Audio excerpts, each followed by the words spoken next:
ধর্ম নিরপেক্ষ হওয়ার কোনো সুযোগ ইসলামে নাই, আছে? আচ্ছা আপনারা আমাকে বলেন, দুনিয়ায় কোন নবী ধর্ম নিরপেক্ষ ছিলেন? বলেন একজন নবীর নাম কোন? একজন নবীর নাম এই বিশাল জনসমুদ্রের কাছে আমি জানতে চাই, একজন নবীর নাম বলুন যিনি ধর্ম নিরপেক্ষ ছিলেন। জি নাই। একজন সাহাবীর নাম বলতে পারবেন? তাম পৃথিবীর সমস্ত আলেম, উলামা, পীর, বুজুর্গ, মুহাদ্দিসিন, মুফাসসিরিন, মুহাক্কিকিন সব একমত, ধর্ম নিরপেক্ষ মতবাদ একটি কুফরি মতবাদ। এই মতবাদ আল্লাহর নয়, এটা শয়তানের তৈরি। এটা কার তৈরি? আর ইসলামটা কার? আল্লাহর। ধর্ম নিরপেক্ষতা কার? ধর্মের ব্যাপারে নিরপেক্ষ আপনি হতে পারেন না। নিরপেক্ষতাও একটা পক্ষ, নিরপেক্ষতাও একটা পক্ষ। ওরা সরাসরি বলে না, সাহস নাই সেই জন্য বলে না। কি বলে না? ঠিক তো আন্দাজে কইলেন, আগে না শুনবেন।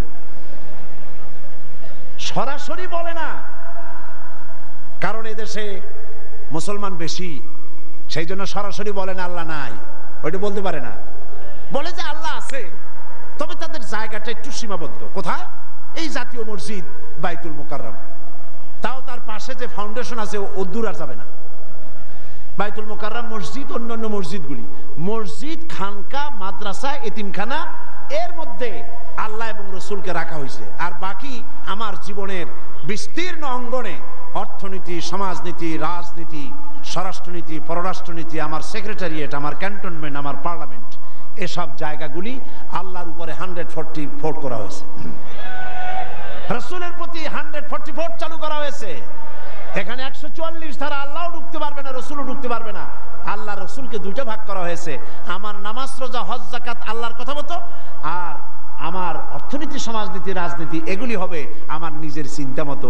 এই চিন্তা যারা করেন তারা মুসলমান নন, মুসলমান নন, মুসলমান নন, অবশ্যই মুনাফিক। অবশ্যই কি? এবার দেখেন আল্লাহ কি বলেন। আমরা তো আন্দাজে কথা বলি না, আমরা কি আন্দাজে কথা বলি? আমাদের দলিল কি? জোরে কন্যা দলিল কি? আমার নবী বলেছেন, মান ক্বালা বিহি সাদাকা। আমার কোরআন, আমার আল্লাহর কোরআন দিয়ে যারা কথা বলে, মান ক্বালা বিহি সাদাকা, কোরআন দিয়ে যারা কথা বলে তারাই সত্য কথা বলে। কারণ কোরআন হলো আল্লাহর কিতাব। ওয়ামান আসদাকু মিনাল্লাহি কিলা, আল্লাহর চাইতে সত্যবাদী আর কে হতে পারে? আল্লাহ পাক বলছেন, আফাতুমিনুনা বিবাদিল কিতাবি ওয়া তাকফুরুনা বিবাদ। তোমরা আল্লাহ পাকের কিছু কথাকে মানবে আর কিছুকে করবে অস্বীকার। এটাই তো ধর্মনিরপেক্ষতাবাদীদের কাজ, ঠিক কিনা? তারা নামাজ, রোজা, হজ, যাকাত করে কার কথা মতো? বলেন না কার কথা মতো? কিন্তু অর্থনীতি, সমাজনীতি, রাজনীতি এগুলি আল্লাহর কথা মতো করে না। বরং এই কথাগুলি যদি কেউ বলে যে ধর্ম, রাজনীতি, অর্থনীতি, সমাজনীতি, ইলেকশন, ভোট, নির্বাচন, স্লোগান, সমাবেশ সব হতে হবে আল্লাহর কোরআন অনুযায়ী, তাহলে ওরা বলে এরা হচ্ছে মৌলবাদী, এরা হচ্ছে মৌলবাদী। আর এই কথাগুলি প্রচার করার জন্য তাদের পত্রিকার অভাব নাই, আছে? আজকে আমার সামনে এই মাহফিলে হাজার হাজার লোক আছে, কিন্তু টেলিভিশনের সামনে আছে কোটি কোটি মানুষ, ঠিক কিনা? পত্রিকা, 2-4টা পত্রিকা আছে বাংলাদেশে যেগুলি আল্লাহর কথা, ইসলামের কথা মহব্বতের সাথে জীবনের বিনিময়, জীবনের ঝুঁকি নিয়ে পত্রিকায় তারা প্রকাশ করে, ঠিক কিনা? বাকি শত শত পত্রিকা ঝড়ের গতিতে, টর্নেডোর গতিতে ইসলামের সাথে বিরোধিতা করছে কি না? করছে না? করছে কি না? করছে। এবং এরাই ধর্ম নিরপেক্ষতাকে বাঁচায় রাখার জন্য এক শ্রেণীর বুদ্ধিজীবী, কবি, সাহিত্যিক তৈরি করেছে এবং পত্রিকাগুলি এদেরকে বাঁচায় রাখে, আর ইসলামের সাথে করে চরম কি বিরোধিতা। দেখেন এরা চলতে থাকবে, আর আমার আল্লাহর ফরমান শুনুন। কার ফরমান? ইউরিদুনা লিইউতফিউ নূরাল্লাহি বিআফওয়াহিহিম ওয়াল্লাহু মুতিম্মু নূরিহি ওয়ালাউ কারিহাল কাফিরুন। আল্লাহ পাক বলেন, ওরা চায় মুখের ফু দিয়া আমার আলোকে নির্বাপিত করে দেবে, আমার আলোটারে দুনিয়া থেকে থেকে নিভায়ে দেবে। আল্লাহ পাক বলেন ওদের মনের মধ্যে যত জ্বালা পোড়া হোক না কেন, আমার দিনকে আমি, আমার দিনের আলোকে আমি প্রজ্বলিত করে রাখবো, এটাকে আমি পূর্ণতা দান করব। ওদের কলজে যত পুড়ুক, জ্বলতে থাকো, পুড়তে থাকো। তোমাদের চোখের সামনেই এই বাংলাদেশের একদিন আসবে যেদিন তোমাদের নাকের ডগার উপর দিয়ে কালেমার পতাকা করে উঠবে ইনশাআল্লাহ। বলেন ইনশাআল্লাহ, বলেন ইনশাআল্লাহ। এবার বিশ্বকবি কি বলেন শোনেন। বিশ্বকবি আল্লামা ইকবাল বলেন, সতীজা কর রহা হ্যায় अज़ल से ताइम रोज, सतीजा कर रहा है अज़ल से ताइम रोज, चरागे मुस्तफावी से शरारे बुलहबीस। সে আবামান কাল থেকে শুরু করে পর্যন্ত নমরুদ, ফেরাউন, হামান, সাদ্দাত, আবু জাহেলের গোষ্ঠীরা নবুয়তের চারাগকে নিভায়ে ফেলতে চেয়েছে, কিন্তু তাদের হাজারো প্রচেষ্টা সত্ত্বে চারাগে মুস্তাফাবি রাসূল করিম সাল্লাল্লাহু আলাইহি ওয়াসাল্লামের জ্বালানো চারাগটা টিম টিম করে জ্বলতে রয়েছে। টর্নেডো, গর্কি এবং ঝড়ো হাওয়ার মোকাবেলা করে জ্বলতে থাকবে ইলা ইয়াউমিল কিয়ামা। কেউ ঠেকাতে পারবে না। পারবে কেউ ঠেকাতে? কেউ ঠেকাতে পারবে না। সুতরাং কোরআন শরীফের কিছু কথা মানবেন আর কিছু কথা মানবেন না, এটার নাম হচ্ছে মুনাফিকি। এটার নাম মুনাফিক। জীবনের সকল ক্ষেত্রে মানতে হবে কার কথা? আল্লাহর কথা। ধর্ম নিরপেক্ষতার অর্থই হলো ধর্মহীনতা।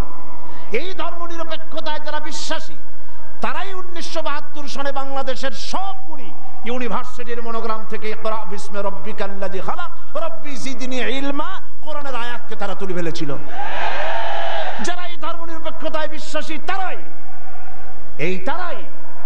সালিমুল্লাহ মুসলিম হলের মুসলিম শব্দ মুছে ফেলে দিয়েছিল। এই তারাই নজরুল ইসলাম কলেজের ইসলাম শব্দ তুলে ফেলে দিয়েছিল। এই তারাই নিজেদের দলের নামের ভেতর থেকে মুসলিম শব্দটি একটি বিশেষ ধর্মীয় গোষ্ঠীর ভোট পাওয়ার জন্য নিজের দলের নাম থেকে মুসলিম শব্দ বিসর্জন দিতে কুণ্ঠাবোধ করে না। সুতরাং ধর্ম নিরপেক্ষ মতবাদ শয়তানের আবিষ্কার। কার আবিষ্কার? ওরা দুইটা আয়াত পেয়েছে কোরআন শরীফ থেকে, দুইটা আয়াত। ওরা বলে ধর্ম নিরপেক্ষতাবাদের কথা তো কোরআন শরীফই আছে আর বুখারী শরীফও আছে। কোথায় আছে? কয়ে বুখারী শরীফে আছে লাকুম দীনুকুম ওয়ালিয়া দীন। নাউযুবিল্লাহ। আল্লাহর কোরআনের আয়াত নিয়ে ঢুকাইছে কিসের মধ্যে? বুখারীর মধ্যে। লাকুম দীনুকুম ওয়ালিয়া দীন মানে কি? লাকুম দীনুকুম ওয়ালিয়া দীন অর্থ তারা করেছে যে যার ধর্ম তার কাছে। এটা ধর্ম নিরপেক্ষবাদের কথা। তোমরা বাঙ্গালকে হাইকোর্ট দেখাতে চেষ্টা করো। কোরআন পড়তে জানো? লাকুম দীনুকুম বানান করে কেমনে তা জানো? এটা নাজিল হয়েছে কোন প্রেক্ষাপটে তা কি জানো? সুতরাং যা জানো না সে বিষয়ে কথা বলতে এসো না। আমি যদি মেডিকেল সায়েন্স না জানি, আমি যদি চিকিৎসা বিজ্ঞান না জানি, আমি যদি ওষুধপত্রের খোঁজ খবর না রাখি, তাহলে কোনো ডাক্তারের প্রেসক্রিপশনের উপরে কথা বলা আমার ধৃষ্টতা। ঠিক কিনা? যে বিষয় আমি জানি না, অর্থনীতি যদি আমি না বুঝি, তো কোনো অর্থনীতিবিদের বক্তব্যের উপরে আন্দাজে কোনো কথা মারিয়ে দেওয়া, মাথা দিয়ে ঠেলা আমার জন্য ঠিক নয়। তো তুমি ধর্ম জানো না, তুমি কোরআন জিন্দেগিতে পড়ো নাই, কোরআন বানান করে কেমনে তাও জানো না, সূরা ফাতিহাও শুদ্ধ করে পড়তে পারো না, লাকুম দীনুকুম শুনাই দিলে মানুষেরে। আর সাধারণ মানুষ মনে করলো মাশাআল্লাহ আমাদের নেতা নেত্রী তো বুখারীও পড়ে দেখা যায়। লাকুম দীনুকুম ওয়ালিয়া দীন প্রেক্ষাপট কি? কাফেরেরা বলেছিলেন হে রাসূল, কাফেরেরা বলছে কুরাইশ নেতৃবৃন্দ, হে রাসূল, হে মুহাম্মদ সাল্লাল্লাহু আলাইহি ওয়াসাল্লাম, আসো ধর্ম আমরা 50-50 করে ভাগাভাগি করে নিই। এইরকমের করে ঝগড়া ভাগড়া করা কোনো লাভ নাই, আসো আমরা 50-50 করি। বলে কিরকম? বলে কিছুদিন আমরা মসজিদে ঢুকে তোমার আল্লাহরে দুই একটা সেজদা দেব, আর তুমি কিছুদিন আমাদের মূর্তিগুলোর সামনে এসে একটু প্রণাম দিয়ে যাইও। ধর্ম ভাগাভাগি করে নিই। এই সময় আল্লাহ পাক এই আয়াত নাজিল করলেন। এই সূরার নাম কি? আল্লাহ রাব্বুল আলামিন ওহী নাজিল করে দিলেন, কুল ইয়া আইয়ুহাল কাফিরুন লা আ'বুদু মা তা'বুদুন। হে কাফের বলো,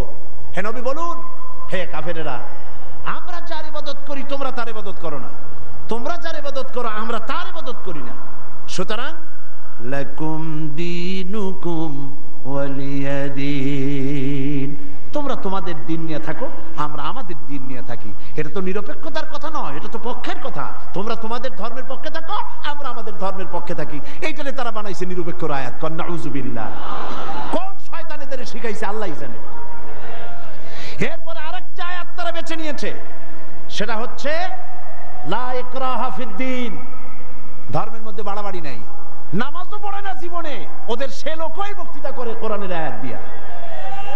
লা ইকরাহা ফিদ্দিন, সুবিধাবাদ জিন্দাবাদ। লা ইকরাহা ফিদ্দিন মানে কি? ধর্মের ব্যাপারে বাড়াবাড়ি নাই। সেটা কি? সেটার অর্থ হচ্ছে প্রলোভন দিয়ে, ভয় দিয়ে, অথবা পয়সা কড়ি দিয়ে, অথবা চাপ সৃষ্টি করে কোন ক্রমে অন্য কোন ধর্মের লোককে মুসলমান বানানো যাবে না। এ ব্যাপারে বাড়াবাড়ি করা যাবে না। এটাই হচ্ছে আয়াতের মূল বক্তব্য। লা ইকরাহা ফিদ্দিন, ধর্মের ব্যাপারে বাড়াবাড়ি করা যাবে না, সুতরাং তুমি নামাজ পড়ো, রোজা করো, এটারে আর অর্থনীতি সমাজনীতিতে আইনো না। এটা হলো তাদের বক্তব্য। নাউযুবিল্লাহি মিন যালিক। আপনারা আমাকে বলেন, রাসূল করিম সাল্লাল্লাহু আলাইহি ওয়াসাল্লাম তিনি কি রাষ্ট্রপ্রধান ছিলেন না? আমি বুঝি না মানুষের মাথার মধ্যে এই চিন্তাগুলি কেন আসে না। রাসূল সাল্লাল্লাহু আলাইহি ওয়াসাল্লাম একটা রাষ্ট্র পরিচালনা করেছিলেন। তিনি কি রাজনীতি ছাড়াই রাষ্ট্র পরিচালনা করেছিলেন? বলেন আপনারা। তিনি যে রাষ্ট্রের প্রধান ছিলেন, সেটার পরিধি ছিল 12.5 লক্ষ বর্গ মাইল। রাসূলুল্লাহ নবীদের মধ্যে একাই রাজনীতি করেছেন, আর কেউ করে নাই। এমনটি হয়েছে? এই কোরআন শরীফে আর কারো নাম আপনারা জানেন যিনি রাজনীতি করেছিলেন, যিনি রাষ্ট্র চালিয়েছিলেন? বলেন তো নামটা কি? ইউসুফ আলাইহিস সালাম। তিনি খাদ্য এবং অর্থ দপ্তরের মন্ত্রী ছিলেন। একদিকে রাসূল, আর একদিকে অর্থ এবং খাদ্য দপ্তরের মন্ত্রী। কোন দেশের? মিশরের। এরপরে গোটা মিশরের প্রেসিডেন্ট হলেন কে? ইউসুফ আলাইহিস সালাম গোটা মিশরের প্রেসিডেন্ট, দাউদ আলাইহিস সালাম প্রেসিডেন্ট, সুলাইমান আলাইহিস সালাম तमाम পৃথিবীর প্রেসিডেন্ট, রাসূল করিম সাল্লাল্লাহু আলাইহি ওয়াসাল্লাম তিনিও প্রেসিডেন্ট। তিনি ইন্তেকাল করার পরে হযরত আবু বকর রাদিয়াল্লাহু তাআলা আনহু সহ সাহাবীরা রাজনীতি ছেড়ে দিয়েছেন নাকি? বলেন, ছেড়ে দিয়েছে নাকি? হযরত আবু বকর, যার সম্পর্কে রাসূলুল্লাহ বলেছেন तमाम পৃথিবীর মুমিনের ঈমান যদি এক পাল্লায় রাখা হয়, আর এক পাল্লায় যদি আবু বকরের ঈমান রাখা হয়, দুনিয়াবাসী দেখতে পাবে तमाम পৃথিবীর মুমিনের ঈমানের তুলনায় এক আবু বকরের ঈমানের পাল্লাটা ভারী হয়ে যাবে। তিনি খলিফাতুল মুসলিমিন ছিলেন, আমিরুল মুমিনিন ছিলেন, প্রেসিডেন্ট ছিলেন। হযরত ওমর রাদিয়াল্লাহু তাআলা আনহু গোটা বিশ্বের অর্ধেকটা পৃথিবীর প্রেসিডেন্ট ছিলেন, যার সম্পর্কে রাসূল বলেছেন লা নাবিয়্যা বা'দি ওয়ালা রাসূলা, আমার পরে নবীও হবে না, রাসূলও হবে না। কিন্তু যদি কেউ নবী হতো আমার পরে, লাকানা ওমর, ওমর অবশ্যই আল্লাহর নবী হয়ে যেতেন। হযরত ওসমান জিন্নুরাইন তিনি প্রেসিডেন্ট ছিলেন। হযরত আলী কাররামাল্লাহু ওয়াজহাহু তিনি প্রেসিডেন্ট ছিলেন না? তাহলে কি করে বলতে পারেন মুসলমানের সন্তান হইয়া, কেমনে বলতে পারেন যে ধর্ম রাজনীতি আলাদা, আমি ধর্ম নিরপেক্ষ? নিরপেক্ষ থাকতে পারবেন না। যেমন পথ চলতে গেলে হয় আপনি রাইটিস্ট হবেন, না হয় আপনি লেফটিস্ট হবেন। হয় ডান দিক দিয়ে চলবেন, না হয় বাম দিক দিয়ে। কিন্তু কেউ যদি কয় যে আমি রাইটিস্ট হব না, লেফটিস্ট হব না, আমি মিডিলিস্ট হব, আমি রাস্তার মাঝখানে দাঁড়ায় থাকবো, আমি নিরপেক্ষ, কোন পক্ষে যাবে না, আমি নিরপেক্ষ রাস্তার মাঝখানে। এখন আপনি ঢাকা চিটাগং হাইওয়ে, মোটরওয়ে, বিশ্ব রোড, এই বিশ্ব রোডের ডান দিকেও নাই, বাম দিকেও নাই, যেহেতু আপনি নিরপেক্ষ, আপনি মাঝখানে দাঁড়াইছেন। আপনার এই মাঝখানে দাঁড়াবার স্বাদ মিটিয়ে দেবে ট্রাক বাবাজি আইসা, জনমের স্বাদ মিটাই দেবে। ঠিক কিনা? ঠিক কিনা? তাহলে মুসলমানের আপনারা আপনাদের অবস্থান ঠিক করুন, কোন দিকে যাবেন? ডান দিক না বাম দিক না মাঝখানে? কোন দিকে? ডান দিকে। আসহাবুল ইয়ামিন, ডান দিকের নেতৃত্ব দিয়েছে নবীরা, এবং এই নেতৃত্ব দিয়ে তারা ডানপন্থীদের নিয়ে যাবে জান্নাতে। কোথায় নিয়ে যাবে? আর বামপন্থীদের নেতৃত্ব দিয়েছে শয়তান। আমি জানি না, বুঝি না, মুসলমান হইয়া মুসলমানের ঘরে জন্মগ্রহণ করে বামপন্থী আন্দোলন কেমনে করে আমার মাথা ঢোকে না। কোরআন শরীফে বলা হয়েছে আসহাবুশ শিমাল, বামপন্থী। এই বামপন্থীদের নেতা হলো শয়তান। শয়তান বামপন্থীদের নেতৃত্ব দিয়া কিয়ামতের দিন নিয়ে যাবে জাহান্নামে। যাবে? জাহান্নামে নিয়ে যাবে। সুতরাং আপনি ডিসাইড করুন, আপনি ঠিক করুন কোন দিকে যাবেন, ডান অর বাম অথবা মাঝখানে, কোন দিকে? যদি আপনি বামে চলে যান জাহান্নামে যেতে হবে। যদি মাঝখানে দাঁড়ান, রাস্তার মাঝখানে দাঁড়ালে ট্রাক যেভাবে আপনাকে জীবনের স্বাদ মিটায় দেবে মাটির সাথে মিশিয়ে দিয়ে, ওইভাবে করে আপনি ডানপন্থীও হলেন না বামপন্থীও হলেন না, মাঝখানে দাঁড়িয়ে আছেন, অবস্থান মানুষকে বুঝতে দিলেন না, মুনাফিকের জায়গায় দাঁড়ায় আছেন। শয়তান এসে আপনাকে সবল মেরে জাহান্নামে নিক্ষেপ করবে। নিরপেক্ষতার কোন স্থান ইসলাম নাই, ধর্ম নিরপেক্ষতার কোন জায়গা নাই। এখানে সুস্পষ্ট ভাবে পরিপূর্ণরূপে ইসলামের মধ্যে, সিলমের মধ্যে পরিপূর্ণরূপে দাখিল হয়ে যাও। 16 আনা শুধু এতটুকু নয়, পরিপূর্ণভাবে ইসলামের ভিতরে আসো। নামাজে, রোজায়, হজে, জাকাতে, ওঠায় বসায়, চলায় ফেরায়, বিয়েতে, শাদিতে, পার্লামেন্টে, বঙ্গভবনে, ক্যান্টনমেন্টে, সেক্রেটারিয়েটে, দোকানে পাটে, রান্নাঘর থেকে শুরু করে বঙ্গভবন পর্যন্ত সর্বত্র কিসের মধ্যে দাখিল হও? উদখুলু ফিস সিলমে কাফা।